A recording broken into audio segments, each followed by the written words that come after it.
এই দেখুন বন্ধুরা, আমরা কালকা মন্দিরে আসছি, কালকা মন্দিরে পুজো দিতে আসছি।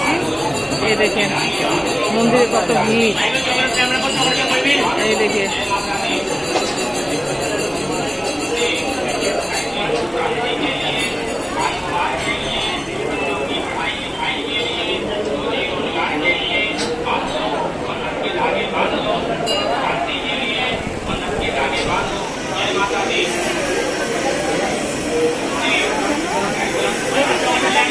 হ্যাঁ হ্যাঁ দেবো দেবো দেবো দেবো, আসুন না, লোক অনেক আছে আপনার।